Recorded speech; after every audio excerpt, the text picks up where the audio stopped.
Welcome back to Daily Spanish 101, and today we are going to be looking at Lesson 4, the sentence structure. Now, the sentence structure is something that I've mentioned multiple times in the past on the videos, and yet we haven't really gone over what the sentence structure actually looks like. But what I'm going to do is just show you a generalized or basic introduction of how the sentence structure usually comes across in everyday language. We will use an example here from a Harry Potter book in order for you guys to be a little bit more engaged with it. And you are going to see that there is the generic sentence structure, which we usually use in our everyday conversations. So I hope this is going to help a little bit, and then we should be able to advance ourselves and then actually begin talking and reading. All right, so let's remember a few of the things from the past and previous lessons. Alright, so we do need to remember the pronouns. Please remember the pronouns because they will be taken away and then we will not usually use them throughout our everyday speech. However, various times throughout the day you'll see that it's being used, alright? But please have this memorized in order for you to know which verbs are being used and with whom. So we have the AR verbs. Please remember that there is a pattern. ARs follow the A's. And then you have the ER and IR verbs. ER and IR follow the E's, except for when we use nosotros, where they separate into E and I. Notice that they are already taking away the pronouns because they want you to use the verbs without using pronouns, all right?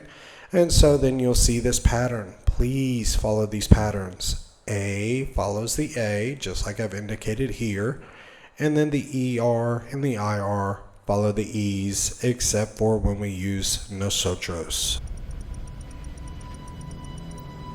Long white rabbit.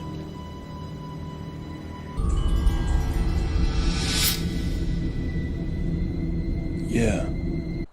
All right, so please remember these verbs. That way you will remember who is being spoken about concerning the pronouns. All right, let us look at the sentence structure. Here we go. You have the noun and pronoun first. Then you have the know, verb, details, and adjectives. We have looked at the noun and pronouns. You need to have those memorized, all right? Now, when you want to say something negatively, put the know right after the noun and the pronoun. Once you do that, then you will use a conjugated verb which matches the noun and the pronoun. Then we will be able to take away the pronoun. All right, so we have the noun and the pronoun. Usually in Spanish, the person will already know who is being spoken of because there is a conjugated verb indicating who's being spoken of. So we've covered the noun and pronoun. All right. If you would like to make the sentence negative, just put the know right after the pronoun. Now, if I take away the pronoun, that means the know will actually start the sentence, and then you will have the conjugated verb. All right. So let's do that right here. Look. All right. Now, when I've taken away the pronoun or the noun, usually you don't take away a noun because you need to say the restaurant and then conjugate the verb.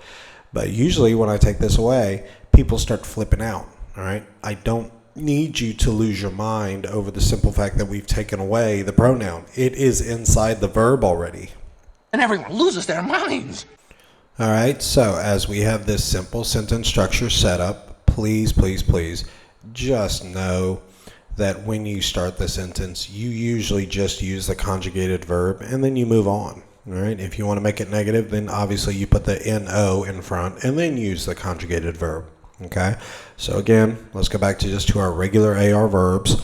Notice how it is already following a pattern, and you will use the endings to actually refer to who is being spoken about. All right. As we've used previous sentences and we've created previous simple sentences, if you notice here, there's a bunch of examples right here on how this operates. Notice how in my sentence structure I used previously details and then adjectives, okay? Here is a great example of using details after a conjugated verb because we're not sure, obviously, of what's going to be happening. So here are everyday examples. Let's just take 4 That way we can just remind ourselves of how the simple sentence will work. All right, and what I've done is just taken the yo, tú, él, and nosotros. All right, I have the negative up there just in case we can use that. And again, I have comprar, which means to buy, regresar is to return, buscar is to look for, and trabajar is to work. You need to know the verbs. You need to have them memorized. All right, that way you're able just to start communicating. All right, so let's take all this away real quick. Let's just use the top four. Yo, tú, él, nosotros. Great. Now let's start adding on the verbs. Yo no comprar. Great. So obviously it would be yo compro or yo no compro. One of the two. It doesn't really matter, all right? And then we have the cheat sheet in the yellow text on the bottom to help us out at any point in time. All right, and that's going to help us match them. All right, so yo compro. Very good. All right, now let's see what we would like to buy. I buy, and then the best one that works is the books of text with a check. All right, so what I'll do is just put yo, and then I can put the negative no compro los libros de texto. All right, and you're buying the textbooks with a check, or you're not. Either one, it really doesn't matter. Okay, we're just using this as a practice to get ourselves moving. My eyes can read good. It's my brain. My eyes are such good readers. I feel so bad because they're attached to this dumb brain. I mean, they're looking at these words and they're like, you're not getting any of this, man? That's the 5th time we've read that sentence. Let's try another one. Fiction, nonfiction. I don't know which one's the truth. I read every book as the truth is how I handle it. And from what I can tell, we have a pretty big wizard problem in this country right now. All right, next one, tú and regresar. So let's put that down. Tú regresas, because it is an AS and it matches with tú. Awesome. Now let's go back and let's look at which we could match it with. Look at the bottom with the cheat sheet. Tú. You return to, and then it would be house for the night. So you return home for the night. Tú regresas a casa por la noche.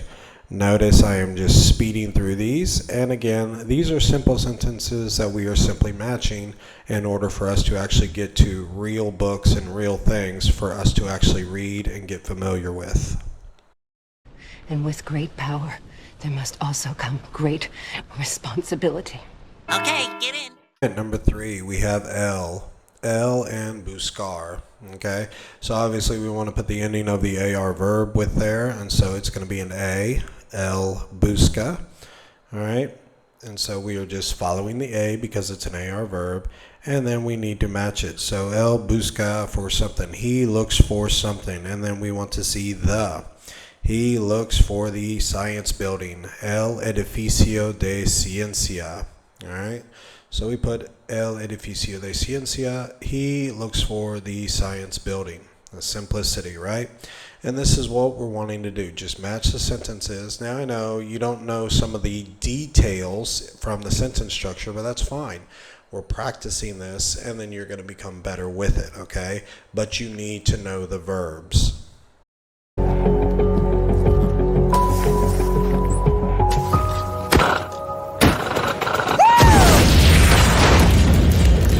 Now our last one, nosotros and trabajar. All right, so nosotros trabajamos because it is an AMOS, and then we want to match it to our last sentence, in una oficina. Oficina is almost a direct cognate, office. So nosotros trabajamos en una oficina. Notice that all of this works very nicely. All right, now let's just simply take away the pronouns, and then let's look at the sentence. If you look here, this is not that bad, okay? No starts the sentence, and then compro. You look at the ending, and that immediately tells you I. I do not buy. Regresas, the AS, immediately tells you. Now, if it's an ES, that still immediately tells you it's you. There is no other verb conjugation that will ever work with something else. So if I say you all return, I'm never going to say you all regresas. Otherwise, that's bad grammar for Spanish. You would need to say, you all, ustedes, regresan, with the A-N, okay? So we just need to practice these. I have exorcised the demons. This house is clear. All right, now let's look at the ERIRs, and we're just going to use 3 simple sentences, but I'm not going to have all of the extra things. I'm just going to highlight the verbs, and you'll see how they operate, okay? All right, now it's your best opportunity to take screenshots whenever this shows up, so that way you can memorize and learn them. All right, let's look at number 1. Aprendemos. Notice I started immediately with the verb, and I left off the pronoun. We learn. Aprendemos español en el YouTube. All right. Estudiamos. We study. Notice estudiar is study. It's almost in there. You see it? Estudiamos el español y, and then look, I immediately go to necesito. That's another verb. All right. So let me highlight the verbs. That way you can see them. And then notice I put one in green. Practicar is actually in green. All right. So what I'm trying to indicate there is the verbs actually are conjugated when I am wanting to use them. And then if I need to say I need to practice, notice how I keep the AR on the to practice in order for us to be able to handle or see and add into the sentence, I need to practice. The AR stays because it is to practice. Okay, so every time you see the AR or ER or the IR at the end, you need to have the word to in there. All right.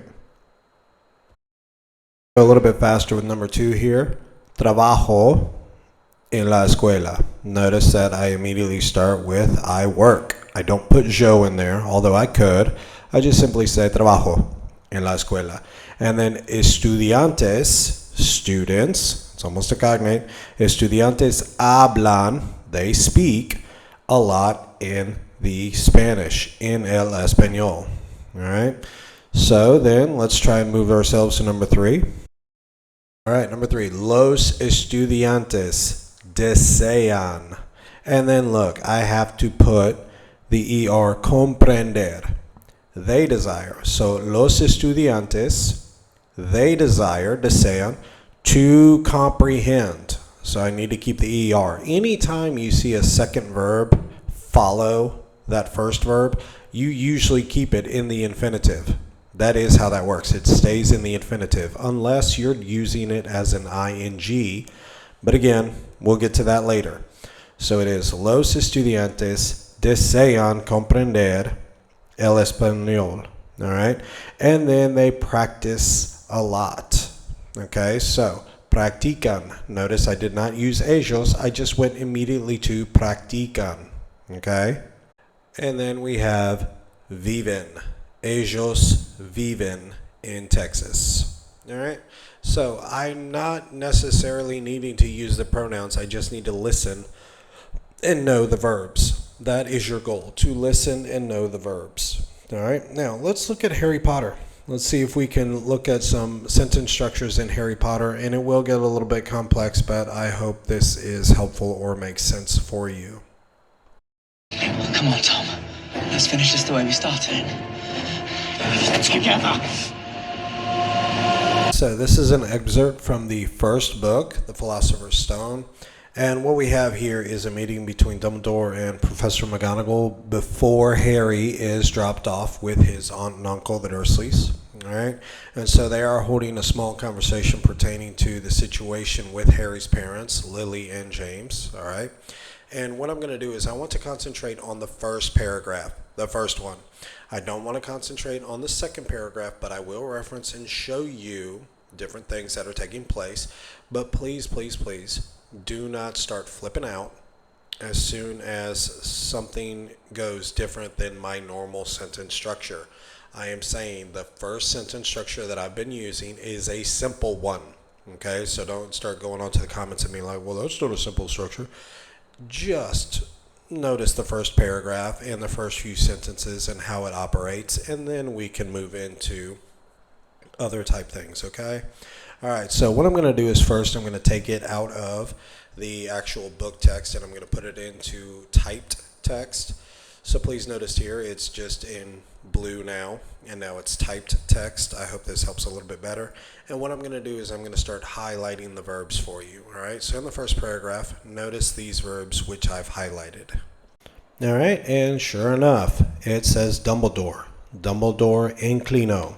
Now, that should be a little bit indicative towards incline in English, and a number of my kids have guessed that. So, Dumbledore inclined or bowed his head, la cabeza, all right, and then we have a period. Notice it is a simple sentence, and it works correctly. Then we have the Professor McGonagall, la profesora McGonagall. That should be fairly simple to realize, okay? And then we have this SE word. Now, SE actually indicates reflexive. So it's Professor McGonagall, and then that wants to indicate herself. It is part of reflexive verbs, okay? And we will get to that later on. But quedó. Notice we have the indicator, which means to remain or to stay. So Professor McGonagall herself stayed, and then we have a specialized word. It is boca abierta, which is mouth open, or her, just jaw open. So we have Professor McGonagall herself remained with her mouth open. And then she says, Lily and James. And then you have the no indicator. And then look, we have a verb with an O at the end. I, and then poder, or puedo, is cannot. I cannot, to be able to or can. And then you should know what that verb is, creer. Creer is what we looked at on the ERs and IRs, and that is to believe. And then the LO means it. All right? So, I cannot believe it.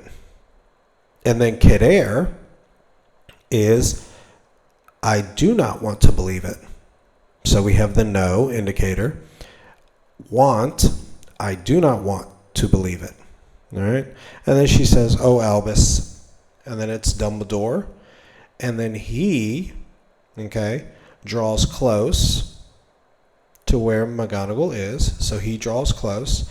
And then he himself gives a pat on the back.